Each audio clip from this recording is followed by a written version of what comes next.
दोस्तों, अभी तक हमने बिजनेस एनवायरनमेंट में हमारे 4 यूनिट्स जो हैं कवर कर लिए हैं। अब जो है हम unit number 5th that is the last unit of this subject वो आज देखेंगे। तो क्वेश्चन नंबर फर्स्ट जो है रीड करते हैं।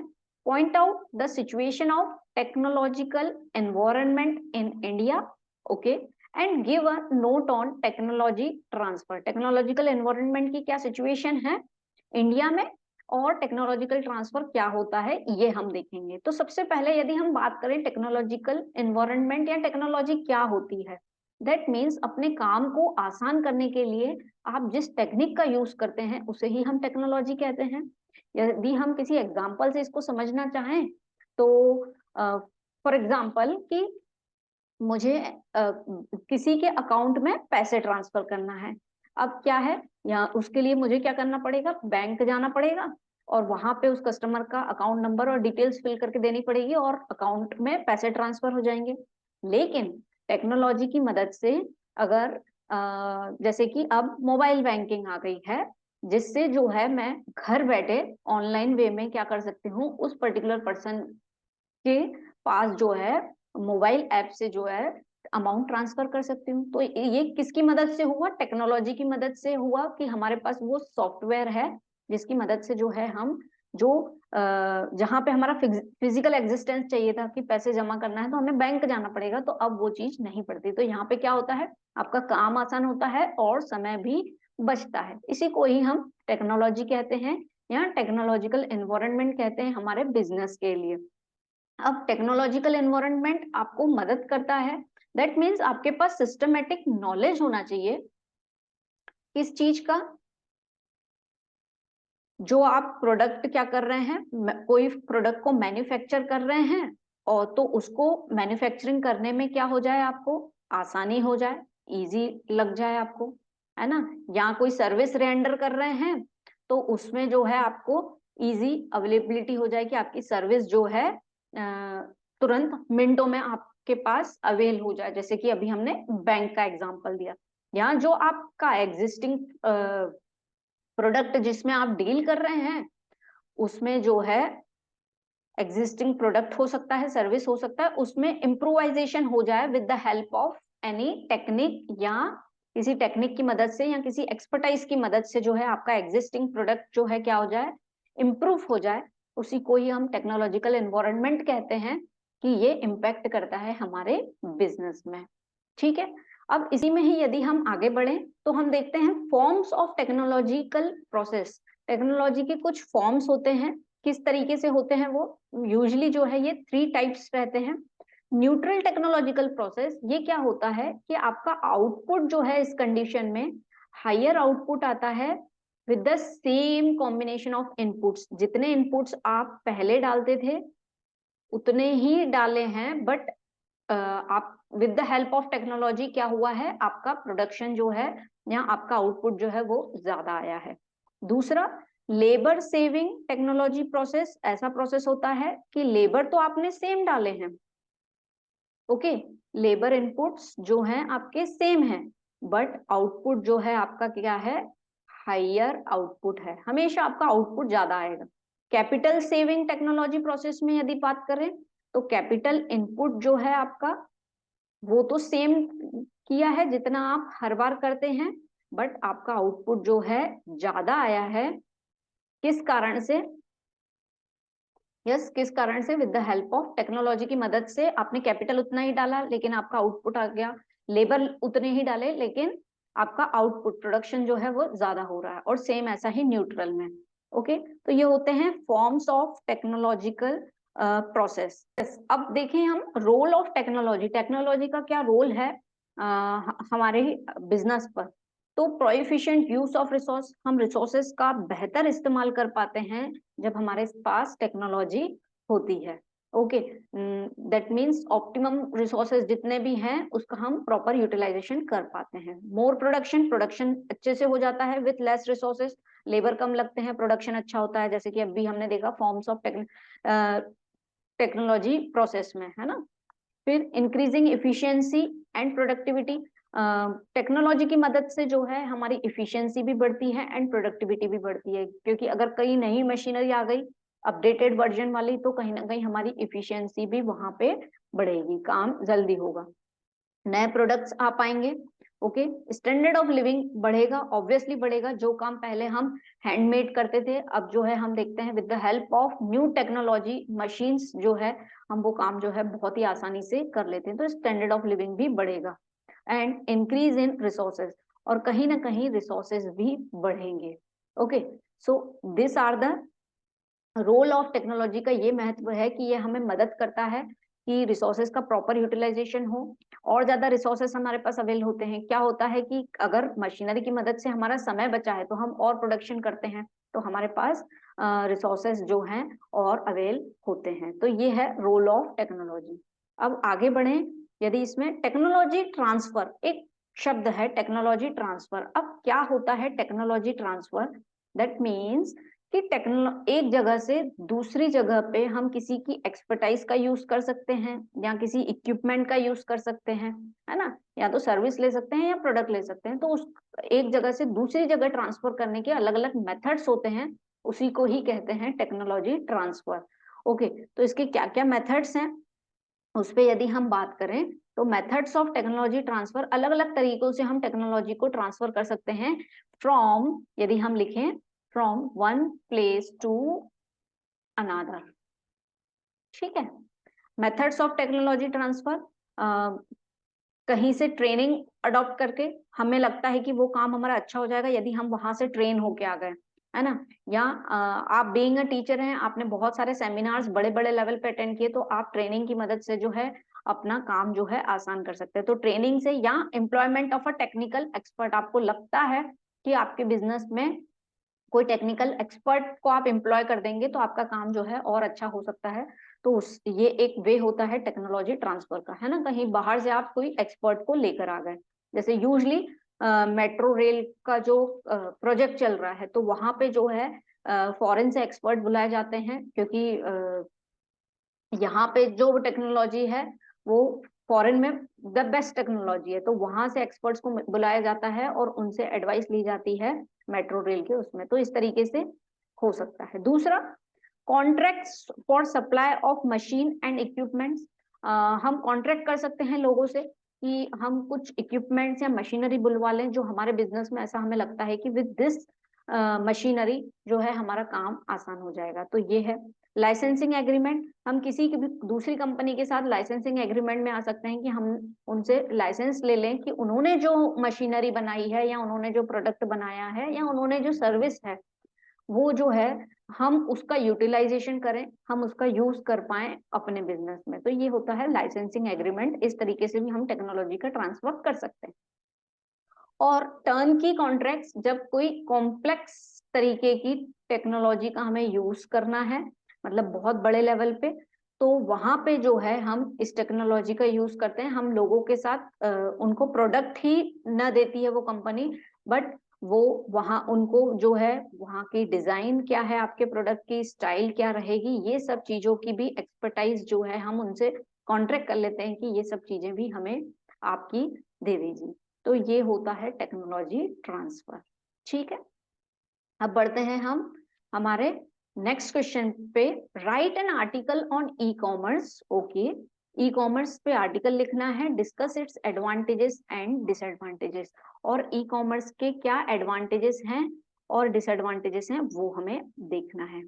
तो yes, e commerce is the buying and selling of goods, okay, buying and selling of goods and services over the internet. E commerce का मतलब क्या है? गुड्स को खरीदना या बेचना, या सर्विसेज को खरीदना या बेचना, किसकी मदद से?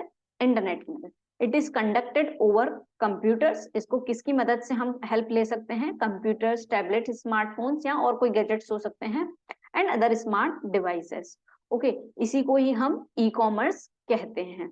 ठीक है, टाइप्स ऑफ ई कॉमर्स की यदि हम बात करें, तो ई कॉमर्स जो है हम विभिन्न तरीकों से कर सकते हैं। जैसे एक मॉडल आता है बिजनेस टू कंज्यूमर मॉडल, जब आप नेट की मदद से डिजिटल वे में जब लोगों के साथ बिजनेस करते हैं, तो एक आता है बिजनेस टू कंज्यूमर। जैसे कि नॉर्मली हमें कुछ खरीदना है तो हम उस ऑनलाइन वेबसाइट पे चले जाते हैं और वहां से खरीद लेते हैं। फॉर एग्जाम्पल हम अमेजोन पे चले गए और वहां से हमें कुछ परचेज करना है, तो वो प्रोडक्ट हमने परचेज कर लिया। तो this is the model of business to consumer model. लेकिन being a digitally connected world सिर्फ यहाँ तक ही सीमित नहीं है दुनिया, और भी चीजें हैं। बिजनेस टू बिजनेस मॉडल भी है, जहां एक बिजनेस दूसरे बिजनेस को कुछ खरीदता है या उसको उससे खरीदता है या उसको बेचता है, that is business to business model. अब जैसे अमेजोन की बात करें, अमेजोन ही इसका एग्जाम्पल बोल सकते हैं, या फिर आपने सुना हो Alibaba company, being a Chinese company जो है, ये क्या है, ये बिजनेस टू बिजनेस मॉडल पे भी वर्क करती है। जैसे अमेजोन क्या करती है, कस्टमर्स को भी सेल करती है, जैसे कि जो हम एंड यूजर्स हैं हमको वो प्रोडक्ट मिलता है। जैसे हमें जीन्स लेना है या कुछ ग्रोसरी आइटम लेना है तो हम वहां से परचेज कर सकते हैं। लेकिन अमेजोन क्या करती है, वो प्रोडक्ट खुद नहीं बनाती है, वो प्रोडक्ट किससे लेती है, कोई दूसरे बिजनेस से लेकर आती है। तो और अमेजोन खुद भी क्या करती है, उसको बेचती है। तो ये क्या होता है, बिजनेस टू बिजनेस मॉडल होता है। ठीक है। फिर कंज्यूमर टू कंज्यूमर मॉडल भी आता है कि एक कंज्यूमर दूसरे कंज्यूमर से या तो कुछ खरीदता है या उसको बेचता है। इसका बेस्ट एग्जांपल यदि हम देखें, ओला इज अ वेबसाइट जहां पे आपको ऐसा लगता है कि आपको कोई प्रोडक्ट बेचना है, आपके पास है और आपको लगता है अब उसकी जरूरत नहीं है, या जिस भी कारण से आप उसको बेचना चाहते हैं, आप उस पर पुटअप कर देते हैं और अपना कोटेड प्राइस डाल देते हैं। तो दैट इज जब एक कंज्यूमर दूसरे कंज्यूमर को अपना प्रोडक्ट सेल करता है, that is consumer to consumer model. फिर कंज्यूमर टू बिजनेस की यदि हम बात करें, जब एक कंज्यूमर जो है बिजनेस को सोल्ड करता है, तो इसका यदि एग्जांपल की हम बात करें तो ईबे अगर आपने सुना हो, या और कोई डिजिटल मार्केटिंग की जो कंपनी रहती है, उसमें क्या होता है, पहले आप उस सर्विस को लेते हैं, है ना, जो भी आपको सेल की गई है वो कंज्यूमर, और फिर जो है आप किसी दूसरे को वो सर्विस जो है रेंडर करते हैं, क्योंकि आपको उस पर क्या मिलता है, कमीशन मिलता है, यदि डिजिटल मार्केटिंग के बारे में आपको पता हो तो। ठीक है। तो ये मॉडल जो होता है कंज्यूमर टू बिजनेस मॉडल। तो ये ई कॉमर्स है। ई कॉमर्स क्या होता है, जब हम गुड्स एंड सर्विसेज का एक्सचेंज जो है वाया इंटरनेट करते हैं, जिसके अलग अलग टाइप्स होते हैं, business to business, business to consumer, consumer to consumer and consumer to business. ठीक है। अब इसकी हम एडवांटेजेस और डिसएडवांटेजेस डिस्कस कर लेते हैं ई कॉमर्स की। तो सबसे पहले देखते हैं ई कॉमर्स के बहुत सारे एडवांटेजेस हैं, है ना, क्योंकि यहाँ पे हमें क्या रहता है, कहीं जाने की जरूरत नहीं है, हम अपनी जगह पे बैठ के जो है ऑर्डर कर सकते हैं। तो एडवांटेजेस डिस्कस करते हैं। सबसे पहले कन्वीनियंट है, इजिली हम जहाँ पे बैठे हैं कन्वीनियंट वे में आराम से अपना ऑर्डर पुटअप कर सकते हैं, रेस कर सकते हैं, और है ना, कुछ भी खरीद सकते हैं या कुछ भी बेच सकते हैं। लोअर स्टार्टअप कॉस्ट, उसका कॉस्ट जो है, यदि आप खुद ई कॉमर्स बिजनेस स्टार्ट कर रहे हैं, कुछ चाहते हैं कि आपका बिजनेस जो है ऑनलाइन परफॉर्म करे, तो उसका कॉस्टिंग कम लगती है। ऑब्वियस सी बात है, आपको वेबसाइट बनानी पड़ेगी, सब कुछ करना पड़ेगा, लेकिन आपको इंफ्रा रिक्वायर्ड नहीं है ना, क्या बिल्डिंग की रिक्वायरमेंट है क्या उसके लिए, नहीं रिक्वायर्ड है। तो लोअर स्टार्टअप कॉस्ट। फिर इंटरनेशनल सेल्स भी आप कर पाएंगे, क्योंकि आप ऑनलाइन बेच रहे हैं, तो लोकल मार्केट क्या, आप इंटरनेशनल लेवल तक भी सेल कर सकते हैं। इजियर टू रीटारगेट कस्टमर्स, आपके कस्टमर्स को आप वापस से टारगेट कर सकते हैं विद द न्यू प्रोडक्ट या विद द सेम प्रोडक्ट, उसमें इम्प्रोवाइज करके जो है आप उन्हें वापस से कनेक्ट हो सकते हैं वाया, क्योंकि वो उन्होंने आपको, यदि गुड्स आपने बेचा है तो कहीं ना कहीं उन्होंने अपना डाटा आपको दिया है, डाटा इन द सेंस उनका कॉन्टेक्ट नंबर, बिलिंग एड्रेस जो भी है, तो उसके थ्रू जो है आप उनसे कॉन्टेक्ट करके वापस से उनसे उनको रीटारगेट कर सकते हैं। Faster buying and selling process, बिल्कुल faster buying and selling process. अभी आपका मन हुआ कि मुझे कुछ खरीदना है और फटाफट से आपने ऑर्डर कर दिया, है ना, तो ये है faster buying and selling process. Comparison, yes, आप इजीली कंपेयरिंग कर सकते हैं कि कहाँ पे आपको सस्ता मिल रहा है। जैसे कि आपको कोई मोबाइल खरीदना है, तो आप जो है अलग अलग वेबसाइट पे जाके चेकआउट कर लेंगे कि इस पे कितना, अमेजोन पे कितना आ रहा है, फ्लिपकार्ट पे कितना आ रहा है, या ईबे पे कितना आ रहा है। इस तरीके से जो है कंपैरिजन जो है बहुत पॉसिबल है, और जहां पे आपको सबसे कम रेट में मिलेगा you will choose that. So this are the things. अब वहीं इसके डिसएडवांटेजेस की बात करें तो what are the disadvantages, limited customer service. Customer service आपको लिमिटेड मिलेगी, क्योंकि आप जो पर्सन है वो आपके सामने अवेलेबल नहीं है, जो है with the help of digital connection है आपका, तो कहीं ना कहीं सर्विस लिमिटेशंस तो आएंगी। इनेबिलिटी टू टच प्रोडक्ट, आप प्रोडक्ट को हाथ में छू नहीं सकते हैं, देख सकते हैं सिर्फ, वो भी कैसे, इनडायरेक्ट वे में, सिर्फ स्क्रीन पे देख सकते हैं जब तक वो आपके सामने नहीं है। तो inability to touch products. Dependence on technology, technology के ऊपर ही आपको डिपेंड होना पड़ेगा, ये इसका एक डिसएडवांटेज है। यदि आपकी वेबसाइट क्रैश हो जाती है, जब तक वो ठीक नहीं होती है तब तक जो है आपका बिजनेस जो है बिल्कुल बंद हो जाएगा। पूरी की पूरी टेक्नोलॉजी के ऊपर डिपेंडेंस है। इन केस किसी समय ऐसा हो रहा है कि पूरे के पूरे नेटवर्क्स जो हैं बंद हो जा रहे हैं किसी रीजन से, तो आपका बिजनेस चलेगा ही नहीं, ये इसका डिसएडवांटेज है। हायर कंपटीशन, कंपटीशन बहुत ज्यादा है, क्योंकि कोई एक सेलर या बायर नहीं है, बहुत सारे लोग बैठे हैं गुड्स को खरीदने और बेचने के लिए, है ना, तो कंपटीशन ज्यादा है। लैक ऑफ प्रिवेसी, प्रिवेसी यहाँ पे कहीं ना कहीं उसकी रिस्क है, क्योंकि जब हम कुछ खरीदते हैं या बेचते हैं, ये ऑब्वियस है आपको आपका मेल आईडी या कुछ कॉन्टेक्ट नंबर या कुछ डिटेल्स जो है आपको डालनी पड़ेंगी, कुछ पासवर्ड्स, तो वहां पे ये एक प्रॉब्लम हो जाती है कि आपकी प्राइवेसी, क्योंकि आप हो सकता है कि आपकी वेबसाइट को हैक किया जाए, है ना, तो दिस आर द, ये एक मेजर ड्रॉबैक है, डिसएडवांटेज है। हालांकि बहुत सारी नई टेक्नोलॉजी आ गई है जिससे जो है आपका पासवर्ड प्रोटेक्शन वगैरह रहेगा, but still lack of privacy तो है। सो यहाँ पे हमने देखा advantages and disadvantages of e commerce, उसके फायदे हैं तो कहीं ना कहीं नुकसान भी हैं। ठीक है, बढ़ते हैं हम नेक्स्ट क्वेश्चन की तरफ। What is e banking? जैसे हमने ई कॉमर्स देखा, वैसे ही e banking, explain the various limitations of e banking, और ई बैंकिंग की क्या लिमिटेशंस हैं, हमें ई बैंकिंग की बुराई। दैट मीन्स जब हम कोई बैंकिंग का काम करते हैं with the help of internet, banking की सर्विसेज लेते हैं, उसी को ही हम ई बैंकिंग कहते हैं। तो देखते हैं, e banking is product design, yes, e-banking is a product designed for the purpose of online banking, online banking करते हैं, that enables, क्या हेल्प करता है वो आपको, you have to easy and safe access to your bank account, आप आसानी से अपने बैंक अकाउंट को एक्सेस कर सकते हैं घर से बैठे बैठे, कन्वीनियंट वे में एंड सेफर वे में, ऑनलाइन मोड से, उसी को ही ई बैंकिंग कहते हैं। E banking is safe, fast, easy and efficient electronic service that enables you to access to your bank account and to carry out online banking services। जो भी banking services आप घर पे बैठ के with the help of internet लेंगे या आपके बैंक अकाउंट को आप पूरा ऑपरेट कर पाएंगे, दैट इज ई बैंकिंग। जिसमें बैंकिंग सर्विस कैसे मिलती है आपको, 24 hours a day 7 days a week, यानी कंटिन्यूअस जो है 24/7 जो है आपको सर्विस मिलती है बैंकिंग की। तो ये होता है हमारा ई बैंकिंग, जब आप आपके बैंक अकाउंट को इजी वे में, कन्वीनियंट वे में, सेफर वे में घर बैठ के ऑनलाइन जो है आप उसको ऑपरेट करते हैं, दैट इज ई बैंकिंग या online banking.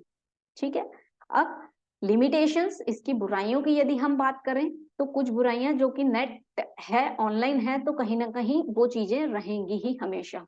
Problem of security, security की प्रॉब्लम रहती है, क्योंकि कहीं ना कहीं आपको पासवर्ड्स जो है मेंटेन करना पड़ता है, उसको याद करना, कहीं किसी जगह पासवर्ड जो है दिख गया या क्या, तो सिक्योरिटी आपकी लीक हो सकती है। एक चैलेंज आता है, चैलेंज ऑफ कैश डिपॉजिट। हम पूरी सर्विसेज तो ले सकते हैं बैंकिंग की, लेकिन कैश डिपॉजिट के लिए हमें जो है बैंक ब्रांच में या फिर एटीएम मशीन्स में जो है डिपॉजिट करने के लिए जाना पड़ेगा। तो ये एक बिगेस्ट हर्डल है, जो कि आने वाले समय में जल्दी हट भी जाएगा, है ना, क्योंकि हमने देखा है बहुत सारी ऐसी प्लेसेस हैं जहाँ पे एटीएम मशीन्स जो हैं वेंडर मशीन्स टाइप के बने हुए हैं, वहां पे आपको कैश डिपॉजिट करना पड़ता है, लेकिन अभी ऐसी फैसिलिटी नहीं है कि आप घर से बैठ के उसको डिपॉजिट कर पाए। टेक इश्यूज, यानी टेक्नोलॉजी रिलेटेड इश्यूज आएंगे, कुछ आपकी वेबसाइट में कुछ इश्यू है तो जो है आपका ऑनलाइन बैंकिंग पूरा बंद हो जाएगा, नहीं चल पाएगा, कुछ प्रॉब्लम आएगा, तो इस तरीके से टेक इश्यूज रहेंगे। एक्स्ट्रा चार्जेस फॉर सर्विसेज, आपकी सर्विसेज के लिए जो है, जो आप ऑनलाइन घर बैठे सर्विसेज ले रहे हैं उसके लिए आपको एक्स्ट्रा चार्जेस देने पड़ते हैं। ठीक है, तो ये एक इसकी लिमिटेशंस हैं।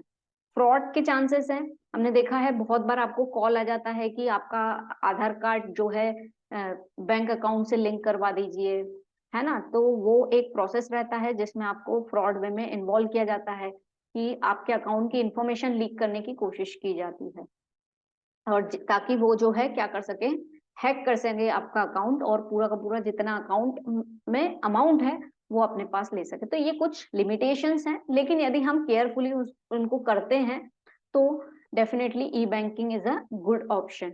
ठीक है, तो हमने देखा ई बैंकिंग क्या है और उसके limitations. Next question, what do you mean by franchising, what are the pros and cons of franchise business.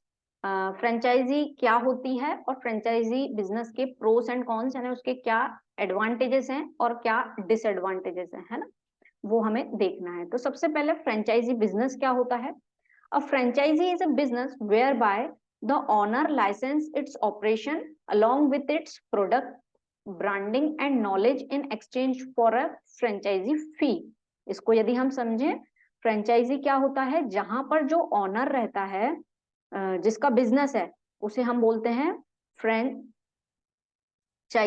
है ना, ऑनर को बोलते। वो क्या करता है, अपने बिजनेस की प्रोडक्ट के साथ साथ जो है उसकी ब्रांडिंग, यानी उस प्रोडक्ट का नाम प्लस नॉलेज, ये सब चीजें ट्रांसफर करता है किसी पर्सन को, जिसे कहते हैं फ्रेंचाइजी।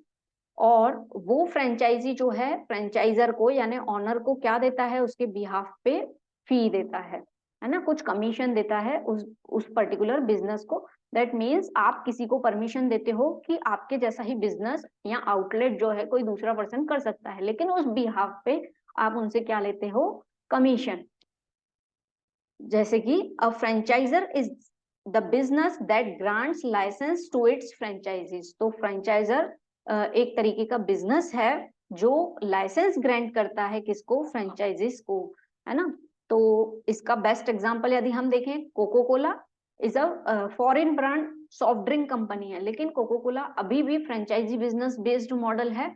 वो क्या करती है, अपना सिरप जो है दूसरी कंपनीज जिनको भी सेल आउट करना है उनको वो सेल करती है, वो अपना फॉर्मूला कभी नहीं बताती है। बाकी आप सेम ब्रांडिंग कर सकते हो, यानी उसका लोगो सेम रहेगा, सब ओरिजिनल चीजें रहेंगी, बट जो है आप that will work under the franchise, और उसके बिहाफ पे कोको कोला आपसे क्या लेगा, फ्रेंचाइजी फीस। सेम यदि इसका हाल ही के समय का अगर एग्जांपल ले लें तो आपने नाम सुना होगा द एमबीए चाय वाला प्रफुल्ल विल्लोरे, है ना।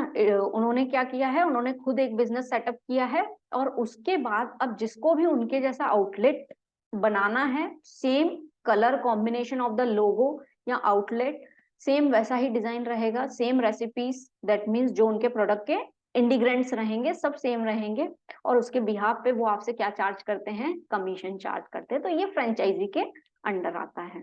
अब इसके हम एडवांटेजेस देखें, प्रोस देखें, या मेरिट्स बोल दें उसको।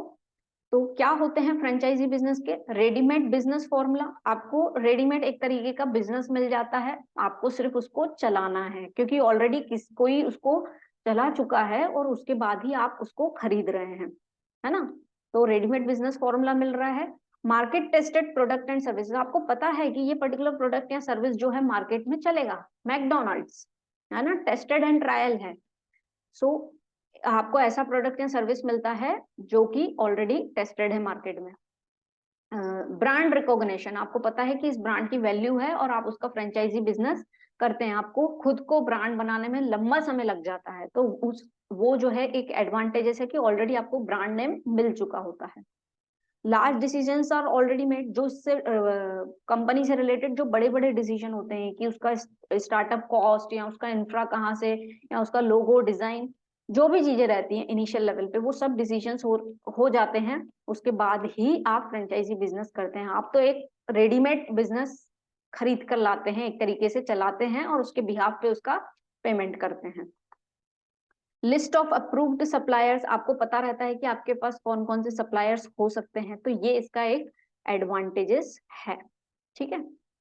Training and financial planning provided. और इस जैसे कि जब भी हम फ्रेंचाइजी बिजनेस करते हैं तो उससे रिलेटेड आपको ट्रेनिंग दी जाती है और फाइनेंशियल प्लानिंग के बारे में भी बताया जाता है। ये इसलिए जरूरी है क्योंकि यदि आपका बिजनेस नहीं चलेगा तो आप सामने वाले को कमीशन कैसे दोगे, है ना, वो फ्रेंचाइजी फी कैसे दोगे। तो इसलिए वो आपको पूरी ट्रेनिंग देते हैं, क्योंकि नाम उनका जुड़ा हुआ है, ब्रांड नेम उनका जुड़ा हुआ है। यदि आप बिजनेस में प्रॉपर वर्कआउट नहीं करोगे तो उनका भी नाम या ब्रांड नेम जो है खराब होगा। इसलिए उसके लिए वो ट्रेनिंग भी देते हैं और फाइनेंशियल प्लानिंग भी प्रोवाइड करते हैं। ठीक है, अब जो है हम देखें यदि उसके डिसएडवांटेजेस की बात करें तो हैवी स्टार्टअप कॉस्ट।